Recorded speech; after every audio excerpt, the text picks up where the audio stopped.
So after losing to two of the bottom three teams in the Premier League in consecutive weeks, Liverpool have just turned it around and beat Napoli, who are probably one of the best teams on form in Europe right now, 2-0 at Anfield.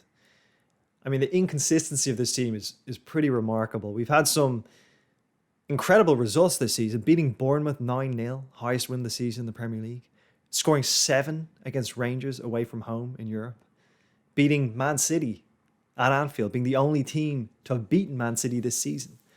But yet, so many terrible performances scattered around in between those. It's like flipping a coin this year in terms of whether you're going to actually get a performance out of Liverpool on a particular day or whether you're just going to get a dismal no-show. But today, they were at it.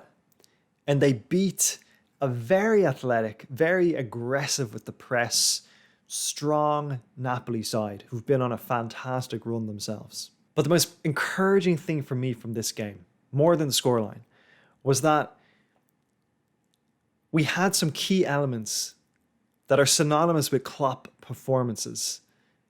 Liverpool performances in recent years. Things like work rate, things like intensity, being difficult to play against, backing up your mates, the opposition not having time on the ball, them facing challenge after challenge in the centre of the park. These elements that have been sorely lacking for many games this season for Liverpool, they were back tonight. And it made the world of difference. In the first half, you could tell the players were up for it. Even Fabinho, who's been a passenger for a lot of games this season, you could tell he was trying to put himself around. He wanted to get involved in this game early. Unfortunately, though, his timing is still just, something's off with him. He committed about 4 fouls in the first 10 minutes. Don't think he actually won the ball cleanly, but he was at least trying to get involved in the game, which is better than what he's done recently. The Napoli left winger, Kvaratskhelia, he was by far their biggest threat. A few times he just burned by Trent like he wasn't even there. Sometimes with Trent, you almost want him to be a little bit more street smart as a defender, maybe be a little bit more dirty. Sometimes he'll commit a foul, but he'll never want to hurt the opposition, for example. James Milner, on the other hand, has no issue with laying one in or leaving one in on a player. And you could tell Milner realised that he was causing Trent a lot of trouble. So Milner, every time the ball was near Kvaratskhelia, you could tell he was just trying to leave one in on him and trying to maybe just knock him down a little bit. He did catch him at one point, and Kvaratskhelia was down for a bit, which I think might have actually helped because he wasn't as involved in the game after that. But sometimes you need that. If you've got a real tricky, difficult winger, do a strong, fair challenge on them, make them know that you're there and that you're not going to just let them run around you and be in your vicinity without laying a marker down. And speaking of Milner, I thought he was excellent. I've been really critical of him this season, especially when he started games. There's been games where he's just looked miles off. But today, and against Man City at right back, by the way, so 2 of the hardest games of the season, he was brilliant. He came off early in the second half with a head injury. But before that, I really thought he added that bite in midfield that has been missing, that competitive edge. Liverpool went back to a 4-3-3 for this game. And Milner was playing as an 8 on the right-hand side with Thiago on the left, Fabinho in the centre. And not only did Milner offer great cover for Trent in terms of doubling up on that left winger, but he just offered so much energy in midfield. He offered that physicality that Harvey Elliott just doesn't have. And there were multiple occasions where the ball was getting turned over in quick succession in the centre of the park. And maybe Thiago's tried to make a tackle, Fabinho's tried to make a tackle, and they both would be out of the game. But then Milner comes crashing in, makes that final attempted challenge and turns the ball over.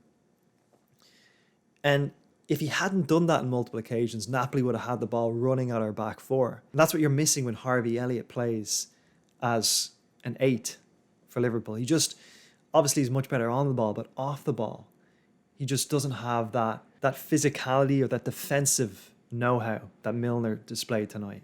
I thought he was a really important part of our press being a lot better today and our energy being higher in the centre of the field, which is an area we've been overrun in multiple games this year. The first half was played at a really high intensity.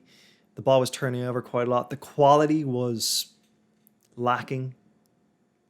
At times it was decent, but overall we could certainly play a lot better. But there wasn't a whole lot of chance creation in that first half.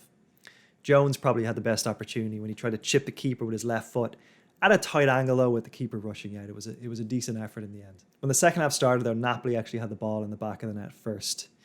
It was from a free kick. Fortunately though, the goal was disallowed for offside, and the defender who'd scored the goal, he was fractionally off. Like, we're talking inches here. So it was definitely a let off for Liverpool. And a little bit concerning, because if it hadn't been disallowed, the Napoli player was in acres of space. We tried to play the high line as we usually do from set plays, and there were multiple Napoli players who ended up being totally free. So that was a bit concerning, but we got the let off.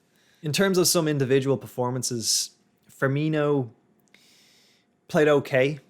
I thought he was a bit sloppy at times, to be honest. He gave the ball away quite a lot, sometimes just holding on for too long. Showed some moments of real class, though. He actually had a back heel flick that led to a header from Jones in the first half that went over the bar. It was something only Firmino would do. But I still feel like for someone with his ability and his technique, he just turns the ball over too often. Played okay, though, overall. Jones was playing on the left-hand side of the front three, and I thought he did well. He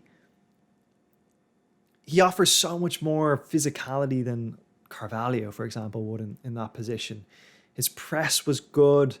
He's stronger. He's faster. His off-the-ball work was way better. And I thought that, again, was one of the factors for us having a more cohesive press overall. He's not going to be a real dynamic, dangerous player on the wing like a Sadio Mane would, for example, though. But he played well. Liverpool's goals, both came late. Both came from corners on the left-hand side. I think Tsimikas took both of them. The first one, Nunes, who came on, got a good header in. It was saved by the keeper. Salah followed up with a close-range finish. And it was probably fortunate that we got the goal at that point, because right after, Klopp made 3 subs and put on 3 teenagers. Well, Carvalho, who just turned 20, and 2 teenagers. So it looked like he was probably settling for the draw at that point. But fortunately, we got the goal first. And you got to say, or I got to say, those 3 players, they did very, very well. Carvalho looked lively. He linked up, was involved in some really nice passages of play. To be honest, we actually had some of our nicest bits of football at the point where those 3 players came on. Bajcetic came on as well in the centre of the park. And in the 10 minutes he was on the field, he probably made more clean challenges than Fabinho in the entire 90 minutes or 97 minutes, whatever it was. He looks good. I mean, he's only 17. You can tell he has good defensive awareness. Positioning seems pretty good. Maybe lacks a little bit of pace. Was tidy in the ball. So, good performance from him. And then Calvin Ramsey came on for his Liverpool debut, not to mind Anfield debut. And the first time he got the ball, he did a little Cruyff turn. Definitely not lacking in confidence. And there was another point as well where he was under pressure. He spun his man. Looked really, really good. Actually, very comfortable on the ball, which is what you need from a Liverpool fullback. He had a nice bit of defensive play as well. At one point, the ball came in and on the defensive end, and he chested out a play. He showed some awareness there. Funnily enough, I looked at BBC at the player rankings. He actually finished as the highest rated Liverpool player, even though he only played about 10 minutes, which, I mean, it tells you, though, that he impressed in that short span. And it's going to be so important if we can finally get some good coverage for Trent, so he doesn't have to play every single game at right back. Overall, it was a great result against, as I said, one of the top teams in Europe right now in terms of form.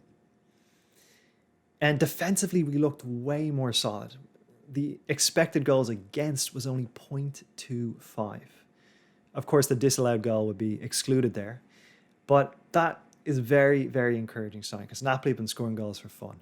But as I said, the most encouraging thing and the thing that we need to maintain is that work rate. That bite in the tackle, the playing for your mates, the pressing was good. Just some of those off-the-ball characteristics of being hard to play against as a Liverpool side, characteristic of a Klopp side. That was what was most encouraging for me. But now the challenge is we need to maintain it, and it's something that we have not done this season. We've got Spurs at the weekend on Sunday, and we'll need to put in a performance of this quality to get something from that game. And if we do that, we might even get the win. 2 more league games until the World Cup, one in the Carabao Cup. Let's just put everything into these last 3 games. Get 6 points on the board in the Premier League. It would do a world of good. And let's reset after the World Cup.